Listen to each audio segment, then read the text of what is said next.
7,107 islands, 36,289 kilometers of raw, winding coastline, and sun all year long.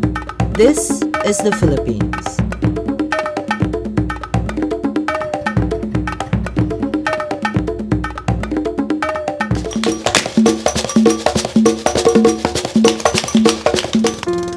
With 81 provinces to choose from, adventures abound in every corner.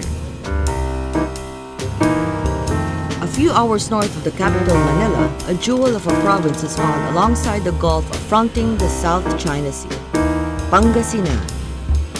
Pangasinan is located in western Luzon and borders in the provinces of La Union and Benguet to the north, Nueva Vizcaya and Nueva Ecija to the east, and Zambales and Tarlac to the south.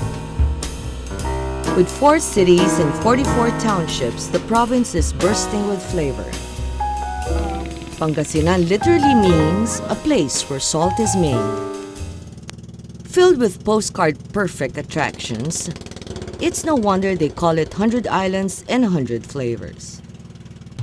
But today's special treat? Communing with nature. Camping, swimming, snorkeling, trekking, birdwatching are just a few of the eco activities that can be enjoyed. However, the newest rage in this town is kayaking. Introduced as an alternative resort activity in the Philippines in 1993 by Sun and Sea Sports Systems Incorporated, kayaking has evolved in the country from a leisure activity to an extreme adventure sport enjoyed by people of all ages. The electricity of the open seas, heart-thumping, adrenaline rushing, riding the current, or against it? This is open sea kayaking, 25 kilometers of it. The first of its kind in northern Luzon among the 100 Islands Marine Park. These clusters of limestone karsts are mushroomed along the waters that line the city of Alaminos in Pangasinan. It is home to unique flora and fauna, underwater caves, and secluded beaches. And it is perfect venue for a paddle.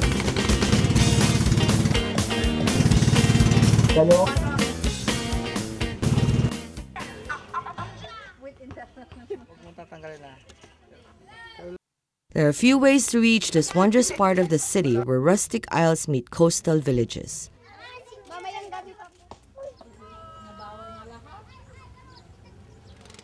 One can go through Lokap, a charming village that's home to family-run resorts and tiny bed and breakfasts.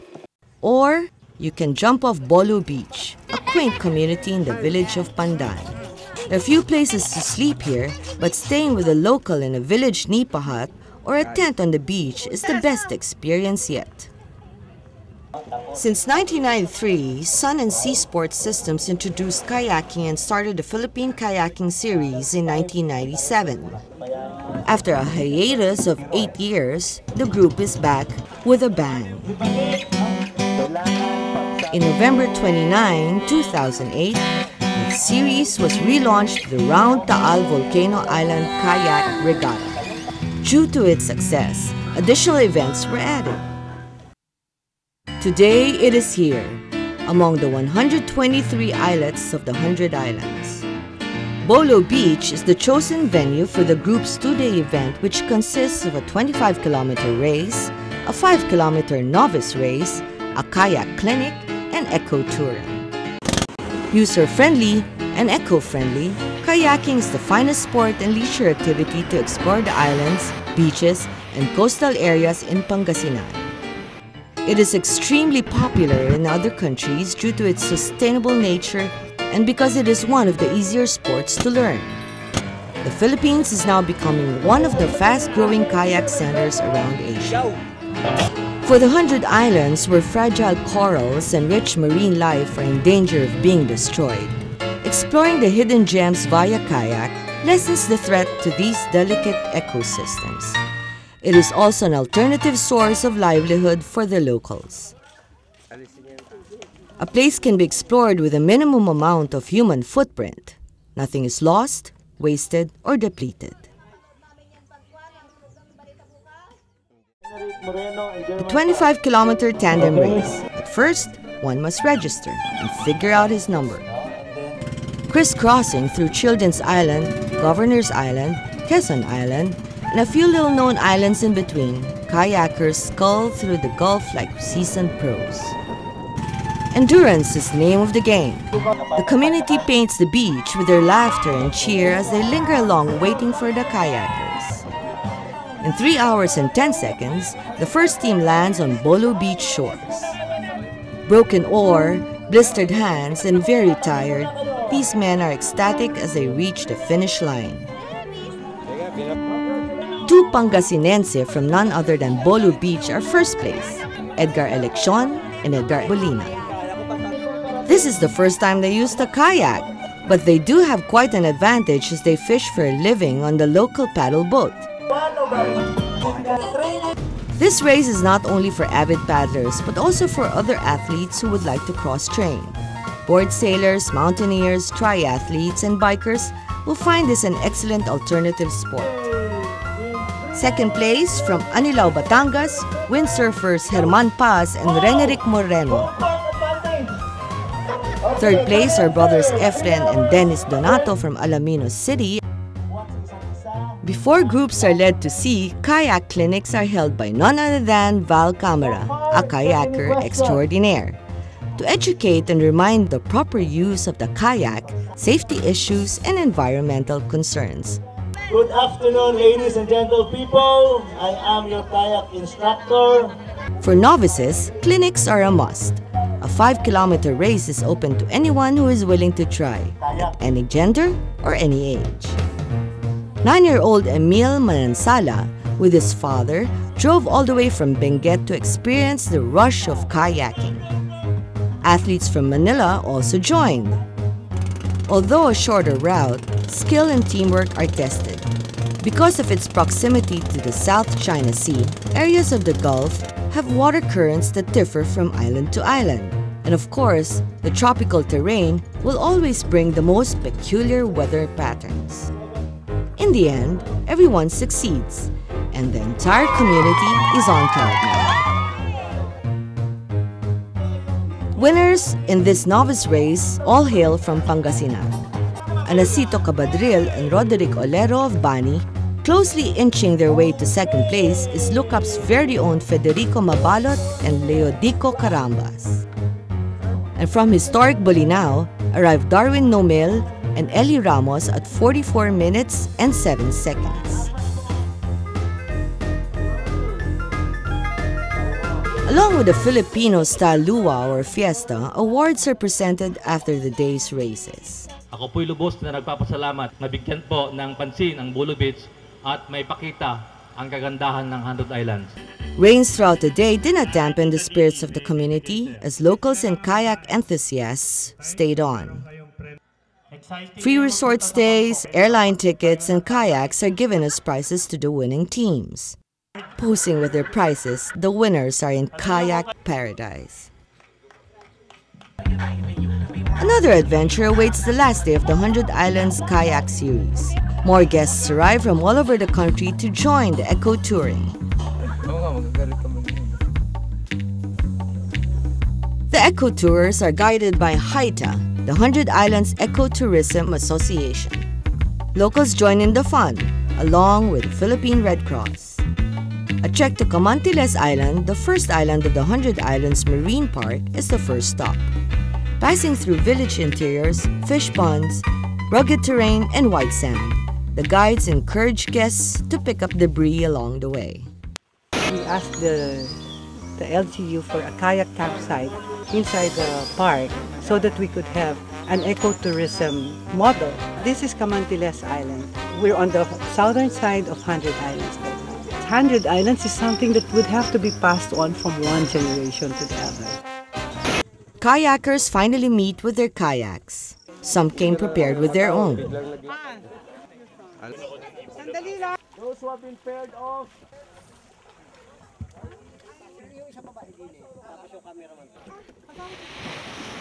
Veiled beaches and underground caves are just part of the kayaking journey.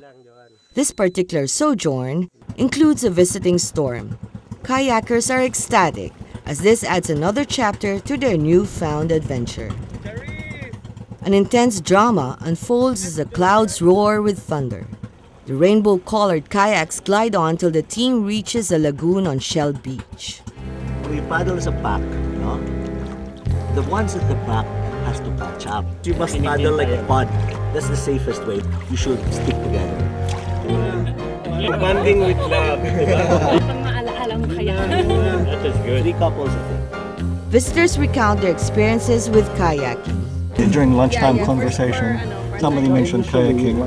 So the first thing that occurred to me was what happens when you flip over. So I thought it was an interesting research question. So that's what got me interested. Long time ago. Well, in a way, I could say it's embarrassingly romantic. I dropped the paddle and then I tried to get hold of it from afar. During that time, my wife, April, was swimming for me. And she actually doesn't know how to swim. Yeah. After 7 kilometers of non-stop paddling, these kayakers are famished. The organizers arrange a hearty meal. For the 2-day competition, all meals are free. The fare is cooked native style and is wrapped in banana leaves. Coffee and bamboo cups are a treat for everyone, and they serve as take-home souvenirs for the guests.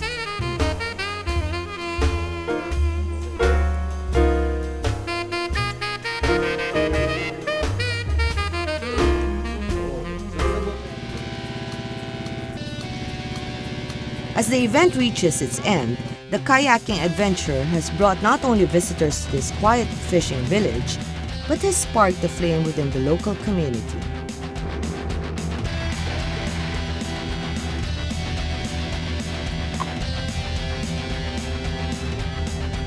Energized and determined, locals have seen the potential of ecotourism as a means to uplift the community.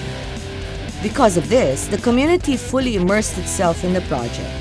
A total of 80 individuals provided their support for the event. But it doesn't end here. The local Ecotourism Association, HITA, a New Zealand aid-funded ecotourism micro-enterprise project that operates eco-kayaking packages, will continue to offer its services, which include a kayak tour of the 100 islands. The Philippine Kayak Series endeavors to promote kayaking tours to 100 islands, Lingayen, Bolinao, and pristine rivers of Pangasinan. Coming up, check out Pangasinan like you've never seen before. Introducing an awe-inspiring coastline reaching as far as your eye can see, a house named after a princess warrior, a pristinely manicured park, and a capital worthy of praise, this is the city of Lingayen. It's a small city with a big impact. The Lingayen capital is one of the 8 architectural wonders of the Philippines. Built in 1918 in the neoclassical American style, it has been restored and is one of the best examples of American architecture in the Philippines. Today brings a fiesta of sorts, the Pistay Dayat. It is a festival of Thanksgiving which advocates the environment and cultural heritage presentation.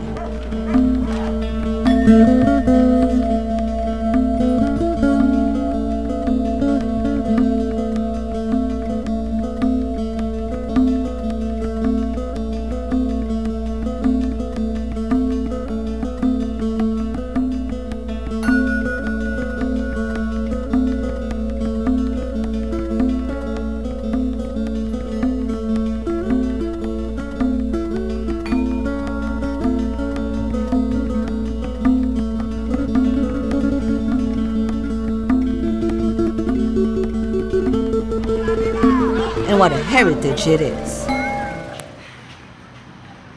Arnis, Filipino stick fighting is on the agenda. And it also promotes girl power. On the lawn surrounding the capital is a bazaar. No ordinary bazaar, this marketplace introduces the local, the organic, and the Pangasinense ingenuity. A lesson on mangroves, perhaps? from local salt to handmade bags and even homemade fertilizer. Don't forget the mangoes or special rice cake puto.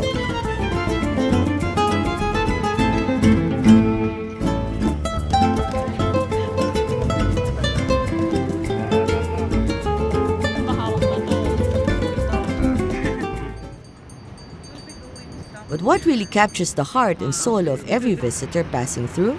It's surfing time! Have you ever heard of riding the waves on a kayak? It's you against the wave, the thrill of the chase, and the storm that comes along with it, with an open sea as your backdrop. The Philippines is one of the world's top surfing destinations. From the western seaboard, which includes the beaches of San Juan and La Union, to the eastern seaboard, which includes Aurora and Baler and Siargao and Surigao, are but a few of the areas where surfing has proliferated. Because of the kayak series, relatively unknown kayak spots have been discovered. And now, a brand new destination, Capitol Beach. Whether on a surfboard or a kayak, the waves definitely won't let you down.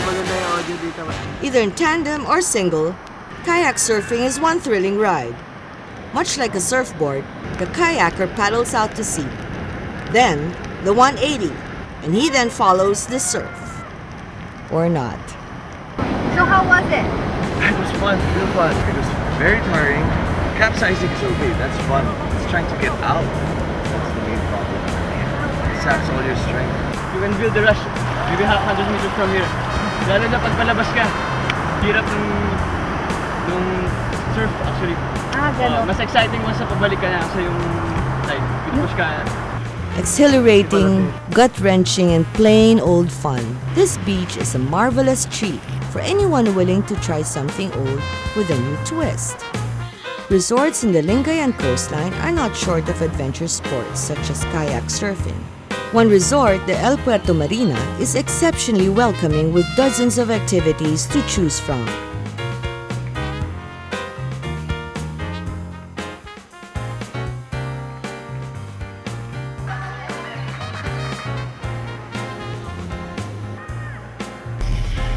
A few kilometers away in the town of Bolinao, Treasures of Bolinao Beach Resort and Hotel offers an incredible view of the sea and kayaking activities. A fanciful mix of colonial, Mexican, and English influences, this whimsical resort offers an array of accommodations to suit anyone's taste. A historical area smothered with coastal hometown goodness relish in Bolinao's delights. The western tip of Pangasinan has a fine harbor that shields itself from the unpredictable South China Sea.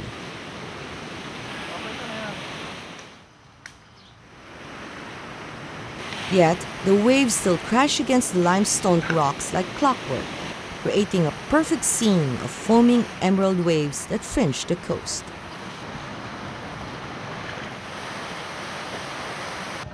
The University of the Philippines Marine Science Institute in Bolinao is currently doing research and helping in the propagation of endangered clams. Bursting with history, Bolinao is said to be the place where the first Mass in the Philippines was heard. Stories have it that even before the Spanish colonization in 1521, an Italian priest by the name of Father Odorico arrived here in 1324 with a group of Franciscan friars. And in his honor, one can find his plaque in the middle of the plaza of St. James the Great Fortress. The church is one of the oldest churches in the Philippines and was built in 1607. Although the town itself seems relatively quiet, tourists are trickling in for a visit to Bolinao's hidden gems. A short jeepney ride away from the resort is the cleanest river in the Philippines, Balingasay River. Known for its pristine waters and century-old mangrove trees, the river can calm anyone's nerves. To get to the river, one has to walk down a path beside an old bridge. But one can fulfill his inner adventurer by jumping in. Through river kayaking, little nooks and crannies that are otherwise overlooked can be explored. Tranquil, peaceful, and serene. The only sounds that can be heard are chirping birds and wading water, and maybe the hustle and bustle of excitable kayakers. Finding yourself here is easy. Leaving is the hard part. The Philippine Kayaking Series has placed Pangasinan on the Eco Adventure map, opening a new gateway for unexplored corners of the islands. Visit Pangasinan and enjoy its wonders. And don't forget to bring your kayak.